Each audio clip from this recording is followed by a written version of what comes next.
Halo semuanya, di video kali ini kita akan membahas materi mengenai termokimia. Apa itu termokimia? Termokimia itu berasal dari kata termo dan kimia. Termo itu artinya panas, sedangkan kimia itu berarti yang berhubungan dengan reaksi kimia. Jadi dapat dikatakan bahwa termokimia itu adalah ilmu kimia yang mempelajari panas yang berhubungan dengan reaksi kimia. Nah, sekarang lihat gambar berikut ini. Bagaimana rasanya memegang es? Ya, kenapa terasa dingin? Karena ada perpindahan suhu ya dari esnya ke tangan kita. Terus, di sini ada segelas kopi panas. Bagaimana ketika memegang secangkir kopi panas? Ya, tangan kita juga akan terasa panas. Kenapa? Yaitu tadi karena adanya perpindahan suhu. Nah, semua pertanyaan itu terkait dengan perpindahan panas. Fokus bahasan dalam termokimia adalah tentang jumlah kalori yang dapat dihasilkan oleh sejumlah tertentu reaksi serta cara pengukuran kalori reaksi. Di situ ada motor balap. Motor balapku dapat berjalan karena adanya proses pembakaran bahan bakar. Nah, apa yang dihasilkan dari proses pembakaran ini? Bagaimana cara menghitung besarnya energi yang terdapat dalam reaksi pembakaran ini? Di mana terjadi reaksi yang melibatkan energi? Dan apa ada hubungannya dengan lingkungan? Nah, dari pertanyaan-pertanyaan tersebut itulah maka kita mempelajari yang namanya termokimia. Jadi pada pembelajaran kali ini diharapkan dapat menjelaskan pengertian entalpi dan perubahannya, menjelaskan perbedaan sistem dan lingkungan, menentukan perbedaan macam-macam sistem, dan menjelaskan dan menentukan perbedaan reaksi endoterm dan reaksi eksoterm. Yang pertama akan dibahas di sini adalah mengenai sistem dan lingkungan.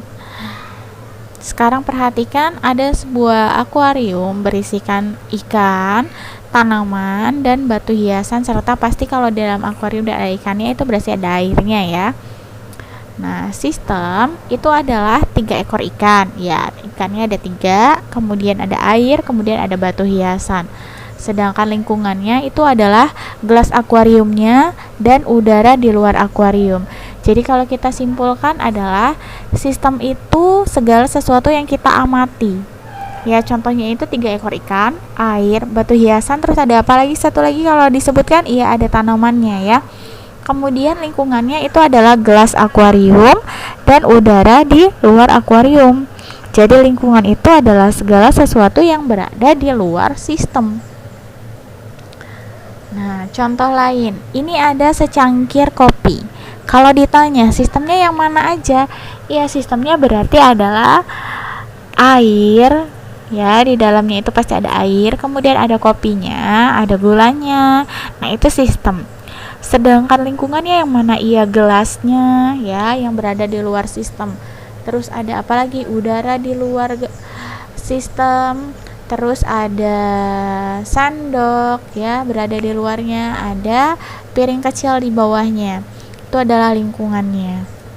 Sedangkan ini ada bola. Kalau ditanya mana sistem dan lingkungannya, iya berarti sistemnya itu adalah udara yang berada di dalam kulit bola. Sedangkan lingkungannya adalah kulit bolanya itu, kemudian udara yang ada di luar kulit ya, di luar sistem. Sampai di sini dapat dipahami ya perbedaan antara sistem dan lingkungan. Nah, sekarang macam-macam sistem. Jadi sistem itu ada 3 macam. Yang pertama ini bisa dilihat dari gambar yang A. Ini adalah sistem terbuka, tidak ada tutupnya di sini. Yang B ini adalah sistem tertutup, ada tutupnya. Yang C ini seperti termos ya. Nah, kalau di dalam kimia ini itu disebut dengan sistem yang terisolasi. Nah, sekarang lihat, ini adalah secangkir teh yang dibiarkan terbuka begini. apa yang terjadi bila membiarkan segelas teh begitu saja? Ya, kemungkinan yang pertama kalau tehnya panas, lama-lama ada uap panas yang keluar dari dalam gelas ke luar atau ke lingkungannya.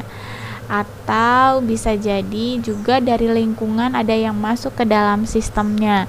Misalnya ada lalat masuk, bisa kan karena tidak tertutup. Ya.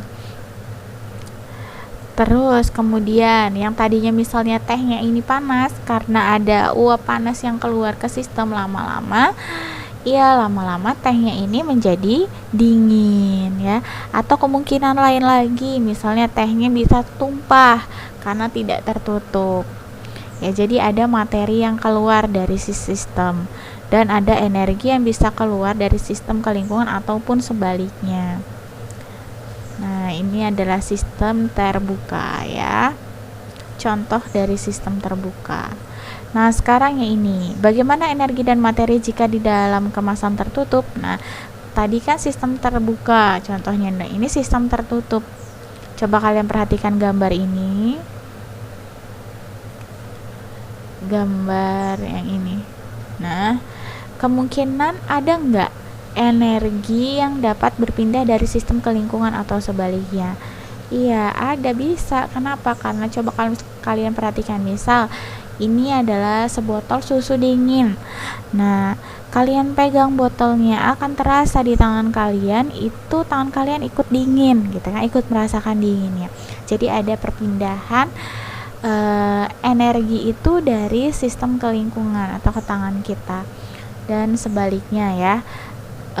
Dia bisa menyerap dari panas dari tangan kita ke dalam sistemnya. Tapi kemungkinan besar untuk materi itu keluar atau susunya keluar dari botolnya itu tidak ya. Jadi tidak ada perpindahan materi, hanya ada bisa terjadinya perpindahan energinya saja kalau untuk sistem tertutup. Sedangkan yang ini itu adalah tadi disebut sebagai sistem yang terisolasi.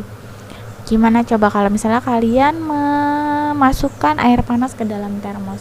Ya sudah, berarti tidak dapat terjadi perpindahan antara materi dan energi dalam sistem ke lingkungan ataupun sebaliknya ya.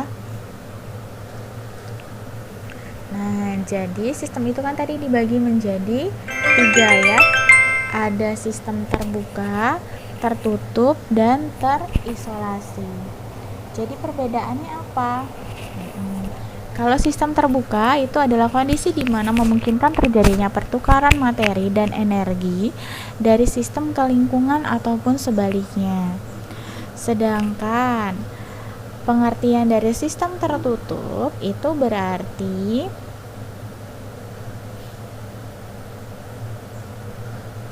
kondisi di mana tidak mungkin terjadi pertukaran materi dari sistem ke lingkungan ataupun sebaliknya, tetapi masih mungkin terjadi pertukaran energi dari sistem ke lingkungan dan sebaliknya. Jadi kalau terbuka itu energi dan materinya itu masih dapat berpindah dari lingkungan ke sistem atau sebaliknya. Tapi kalau sistem tertutup itu hanya energinya saja yang dapat berpindah dari sistem ke lingkungan ataupun sebaliknya, tetapi tidak adanya perpindahan materi dari sistem ke lingkungan ataupun sebaliknya. Sedangkan pengertian dari sistem terisolasi adalah kondisi di mana tidak mungkin terjadi pertukaran materi dan energi dari sistem ke lingkungan ataupun sebaliknya. Jadi ini tidak mungkin ya terjadi pertukaran materi dan energi ya dari sistem ke lingkungan ataupun sebaliknya.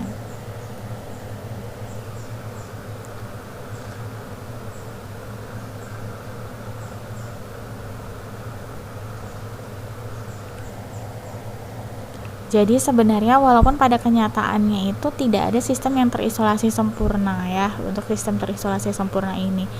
Tapi di dalam ilmu kimia, kondisi di mana minimum energi yang keluar masuk seperti pada termos tadi itu diasumsikan sebagai sistem yang terisolasi.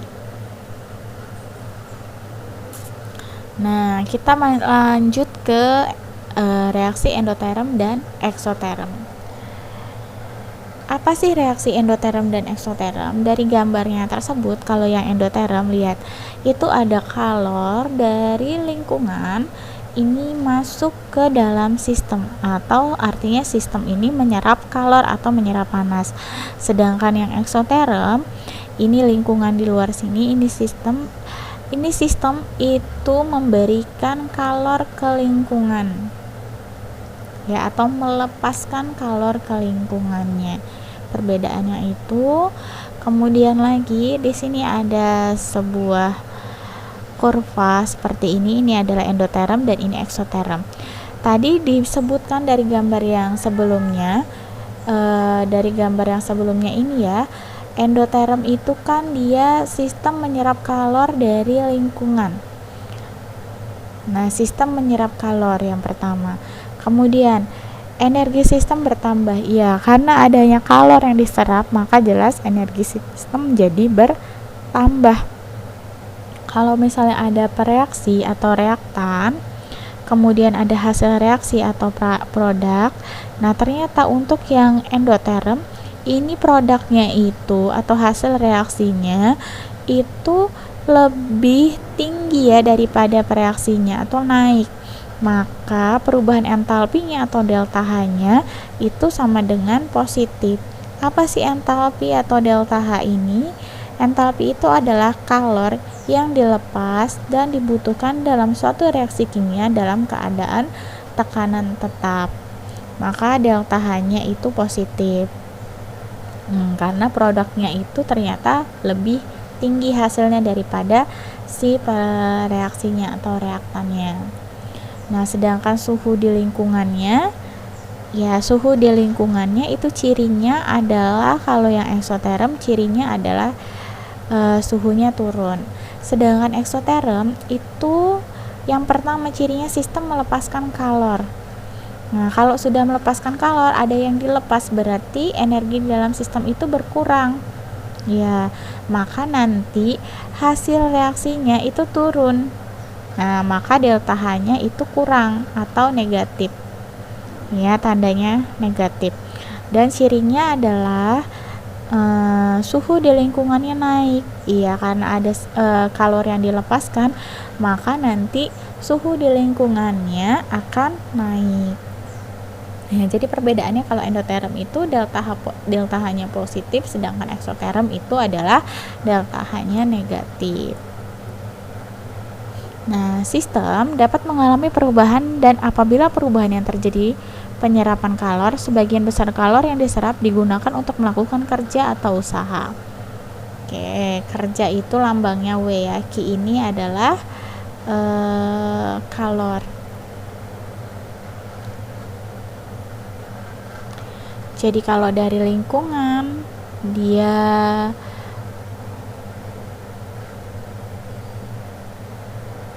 melakukan kerja itu, maka kalornya ini dia positif ya. Dia, lihat nih, ini masuk kalor, maka dia dari lingkungan ke sistem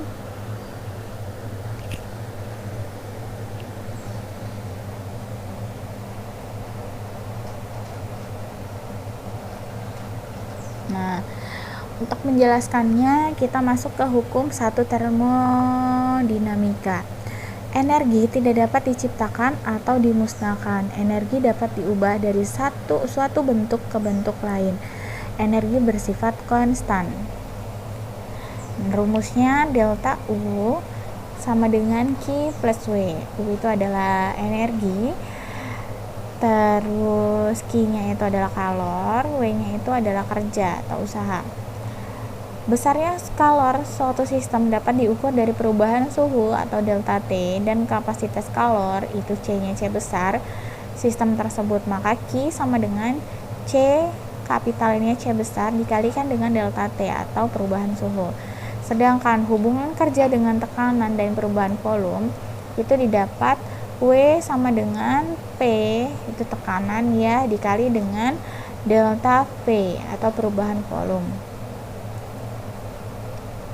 Nah, energi dalam atau dilambangkan dengan U pada suatu sistem merupakan energi kinetik dan energi potensial yang tidak dapat diukur atau ditentukan. Yang dapat diukur adalah perubahan energi dalamnya. Jadi delta U-nya yang dapat ditentukan. Nah, selanjutnya entalpi, itu lambangnya adalah H. Ada sebuah fenomena yang terjadi di sini, itu adalah es batu yang mencair. Reaksinya yang terjadi adalah H2O solid itu menjadi H2O liquid ya, es batu yang mencair. Bagaimana mendapatkan perubahan entalpi es menjadi air? Itu delta H-nya positif 89 kalori per gram. Oke, kita lihat. Es mencair menjadi air, itu berarti kan ada kalor yang diserap ya, atau panas yang diserap. Maka entalpi produknya akan lebih besar daripada entalpi reaktan. Ya, kalau entalpi produknya lebih besar daripada entalpi reaktan, berarti tadi reaksinya termasuk reaksi apa? Iya, reaksi endoterm.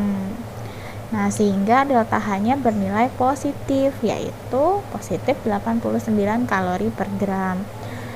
Nah, delta H itu dapat dicari dengan entalpi H2O produk atau si H2O liquidnya dikurangi dengan entalpi H2O reaktan. Nah, maka didapatkan secara umum rumus dari delta H atau perubahan entalpi itu adalah entalpi produk dikurangi dengan entalpi reaktan.